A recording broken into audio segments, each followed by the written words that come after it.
பொதுவாக நம்ம டெல்லி கேபிட்டல்ஸாக வந்து பார்த்திங்கன்னா ஜெயிக்க வேண்டிய மேட்சை என்னெல்லாம் பண்ணால் தோக்கலாம் அப்படின்னு சொல்லி பிளான் பண்ணி பெர்ஃபெக்டாக அதை மட்டும் பண்ணி தோப்பாங்க.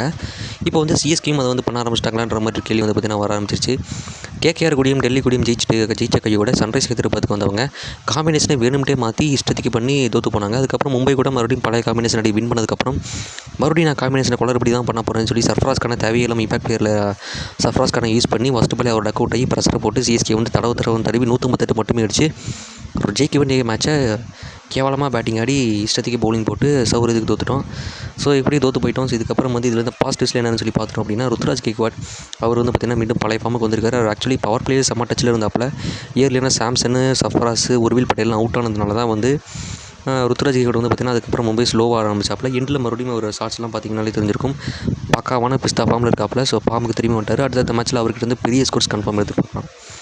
அந்த ஜேமி வார்டன் அவரோட பேட்டிங் வந்து பார்த்திங்கன்னா உண்மையிலே நல்லா ஆடிட்டு இருக்காப்புல. ஸோ அதுவுமே ஒரு பெரிய பாசிட்டிவ் எடுத்துக்கலாம். அண்ட் தென் டெவால் பிரவிஸ் வந்து பார்த்திங்கன்னா இன்னும் அடிக்க ஆரம்பிக்கல. ஸோ அவர் எப்போ அடிக்க ஆரம்பிப்பாருன்னு சொல்லி நம்ம வெயிட் பண்ணிட்டு தான் இருக்கணும். அகில் ஹுசேன் வந்து பார்த்திங்கன்னா இந்த பெரிய மூமெண்ட்டே வந்து பார்த்திங்கன்னா கிடைக்கல, இந்த இடத்துல டேர்னும் ஆகலை. ஸோ அதனால் வந்து பார்த்திங்கன்னா அகில் ஹுசேன் நம்ம எதுவும் இப்போதைக்கு குறை சொல்ல முடியாது. நூர் அகமது வழக்கம் போல் ஒரு விக்கெட் எடுத்திருந்தாப்பில். அதுவுமே வந்து சஞ்சு சாம்சனுக்கு தான் அந்த விக்கெட்டுமே கொடுக்கணும்னு அவர் தான் அந்த ஸ்டம்பிங் பண்ணாப்பில். பெரிய அளவுக்கு இந்த மேட்ச்சில் பாசிட்டிவ்ஸ்னு சொல்லிக்கிறதுக்கு ஒன்றுமே கிடைக்கலைங்க. வேணால் 17வது வரைக்கும் எடுத்துகிட்டு வந்தது வேணால் பாசிட்டிவ் சொல்லலான்னு பார்த்தா குஜராத்தோட ஃபார்முலே அதான் இந்த மாதிரி டார்கெட்லாம் வந்து பொறுமையாடி எடுத்து வந்து ஜெயிப்பாங்க. ஸோ அவங்க எப்பவும் போல் வழக்கமாக எப்படி ஆடுவாங்களோ அதே மாதிரி 70 வரைக்கும் கொண்டு வந்து ஜெயிச்சிட்டாங்க.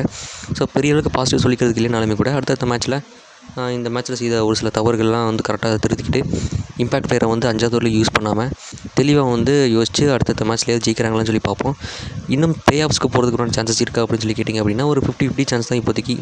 இந்த மேட்ச்சை மட்டும் ஜெயிச்சிருந்தாங்க அப்படின்னா ஒரு மாதிரி 80% சான்ஸ் கன்ஃபார்ம் இருந்திருக்கும். சிஎஸ்கே வந்து அட்லீஸ்ட் 4th பொசிஷனாவது முடிச்சு பிளே ஆஃப்ஸ்குள்ளே போகிறதுக்கு.